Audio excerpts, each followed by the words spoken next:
ఓం నమో విఘ్నేశ్వరాయ నమః. ఓం నమో నారాయణాయ నమః. ఓం నమో పరమేశ్వరాయ నమః. ఓం శాంతి శాంతి శాంతి.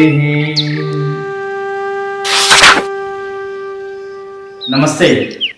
మనం ఈ వీడియోలో ఉత్తాన పాదాసనాన్ని గురించి తెలుసుకుందాం. వాస్తవానికి ఈ ఉత్తాన పాదాసనానికి ఆ పేరు పెట్టడం వెనుక ఉన్నటువంటి రహస్యం ఏమిటి అంటే, ఉత్తాన అంటే పైకి లేపడం, పాదం అంటే పాదాలను పైకి లేపి ఉంచేటటువంటి ఆసన స్థితి. కాబట్టి దీనికి ఉత్తాన పాద ఆసనం అన్న పేరును నిర్ణయించారు. ఆసనం అంటే స్థితి. ఈ విధంగా పాదాలను పైకి లేపి ఉంచడం మూలంగా 30 degrees అంటే దాదాపుగా 1 అడుగు భాగం, భూమాతకు 1 అడుగు భాగం పైకి లేపి ఉంచడం మూలంగా పొత్తి కడుపు భాగంపై ఒత్తిడి పడి ఆ పొత్తి కడుపు భాగంలో ఉన్నటువంటి కొవ్వును మొత్తం తొలగించి వేసి నీకు పొత్తి కడుపు భాగాన్ని ఆనందంగా, ప్రశాంతంగా, ఏ సమస్య లేకుండా ఉండేటట్టు చేస్తుంది. ఈ విధంగా 30 degrees ఎత్తి ఉంచడం మూలంగా పొత్తి కడుపుపై ఒత్తిడి పడి ఆ భాగంలో ఉష్ణోగ్రత అనేది పెరిగి ఆ భాగంలో ఉన్నటువంటి క్రొవ్వు మొత్తం కరిగిపోతుంది. అధిక క్రొవ్వు అనేది ఆ భాగంలో తొలగిపోతుంది. ఇక మహిళలు ప్రసవానంతరం పొత్తి కడుపు సమస్యలతో ఉన్నటువంటి వారు, పొత్తి కడుపు భాగంలో కండరాలు వదులుగా ఉండేటటువంటి వారు ఈ ఆసనాన్ని ఆచరించడం మూలంగా ఎంతో శుభం జరుగుతుంది.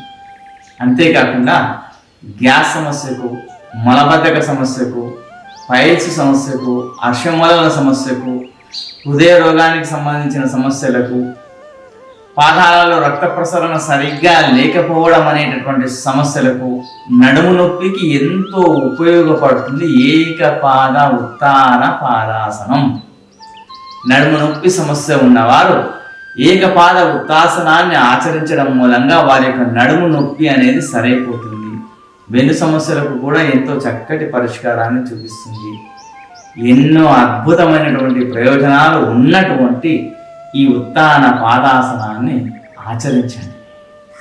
మనం ఈ ఉత్తాన పాదాసనాన్ని భూమిపై నుంచి 30 degrees లేపలేనటువంటి వారు స్టూల్ సహాయంతో, గోడ సహాయంతో కూడా ఈ ఆసనాన్ని చేయవచ్చు. ఎలా చేసినప్పటికీ ఒక వాస్తవాన్ని గుర్తుంచుకోండి. మోకాలను వంచకూడదు, కాలి వేలను ముందరికి గుంజి ఉంచాలి. కాళ్ళకు సంబంధించిన కండరాల వ్యవస్థ మొత్తం ముందడి వైపుకు గుంజి ఉంచినట్లుగా ఉంచాలి. మోకాలను అస్సలు వంచకూడదు. ఈ జాగ్రత్తను పాటిస్తూ మీరు ఈ ఉత్తాన పాదాసనాన్ని చేయడం మూలంగా సముద్ర గర్భంలో మనులు రత్నాలు ఉన్నట్లు ఈ ఆసన గర్భంలో మీ శరీరానికి సంబంధించిన సమస్తమైన రోగాలను తొలగించి వేసేటటువంటి శక్తి దీనికి ఉంది. నీ శరీరంలో ఉన్నటువంటి ఆరోగ్యం అనే రత్నాన్ని వెలికి తీస్తుంది ఈ ఆసనం. కాబట్టి మీరు తప్పక ఈ ఆసనాన్ని ఆచరించండి. ఏ విధంగా చేయాలో చూపిస్తున్నాను, చూడండి. మనం మొదటగా ఈ విధంగా వెళ్ళకిలా పడుకొని మన అరచేతులు భూమాత కాంచే విధంగా ఈ విధంగా ఉంచి ఆ తర్వాత నెమ్మదిగా 2 పాదాలను ఒక దగ్గరగా చేర్చి పాదాల వేళ్లతో సహా ముందరికి గుంజి ఉంచి తొడల భాగాన్ని, మోకాల భాగాన్ని పాదాల వేళ్లతో సహా ఈ విధంగా ముందరికి గుంజి ఉంచి నెమ్మదిగా శ్వాసను ఊపిరితిత్తుల అంతరాంతరాల్లోకి తీసుకుంటూ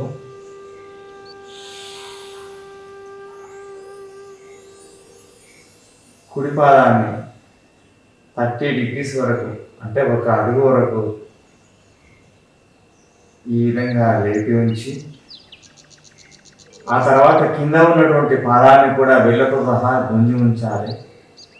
ఎక్కడ మాత్రం మోకాలు వంగకూడదు. మనం ఈ విధంగా ఉండగలిగినంత సేపు ఉండి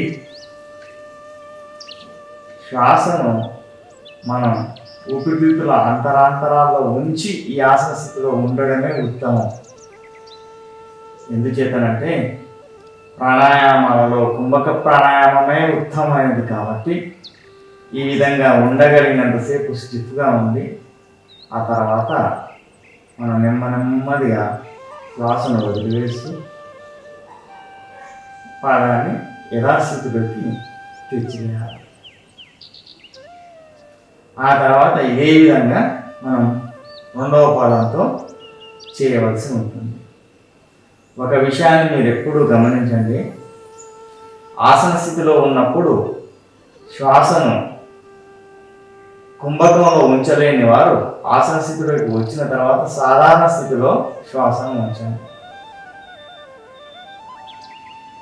ఈ విధంగా ఉండగలిగినంతసేపు మనం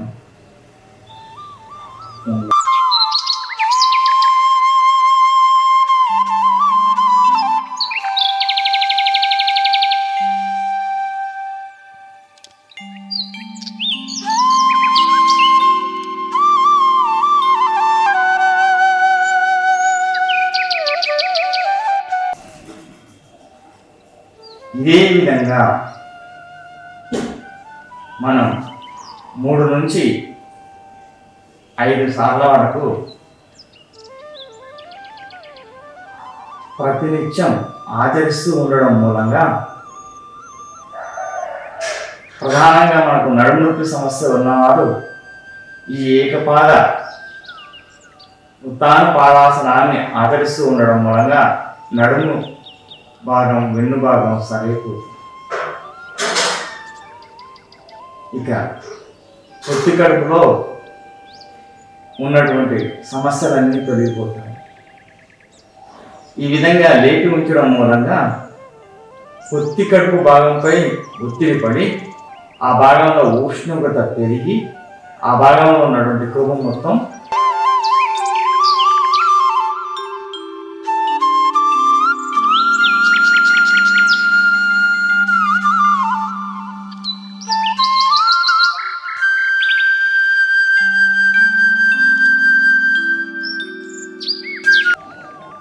ఎంతసేపు మన దృష్టి రెండవ పాదాన్ని బిగుతుగా ఉంచడం, ఎత్తిన పాదాన్ని కూడా బిగుతుగా ఉంచడం, మోకాలను ఉంచకుండా ఉంచడంపై మాత్రమే మన దృష్టి ఉండాలి.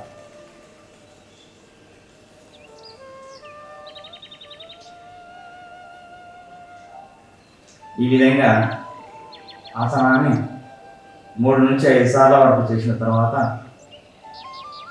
నెమ్మదిగా ఎడమవైపు మళ్ళీ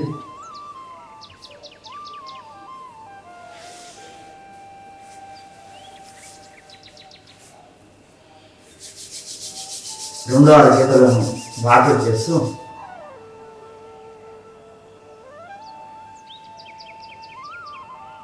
నెమ్మదిగా కనడం తెలుస్తూ ఉంటారు. ఒక వాస్తవాన్ని మీరు ఎప్పుడూ గుర్తుంచుకోండి, సముద్ర గర్భంలో మనులు రత్నాలు ఉన్నట్లు ఈ ఆసన గర్భంలో నీ పొత్తి కడుపుకు సంబంధించిన సమస్తమైన రోగాలను తొలగించి వేసేటటువంటి శక్తి ఉంది. ఈ ఆసన గర్భంలో నీ గ్యాస్ సమస్యను తొలగించేటటువంటిది, మలబద్ధక సమస్యను తొలగించేటటువంటిది ఈ ఆసన గర్భంలోనే ఉన్నారు.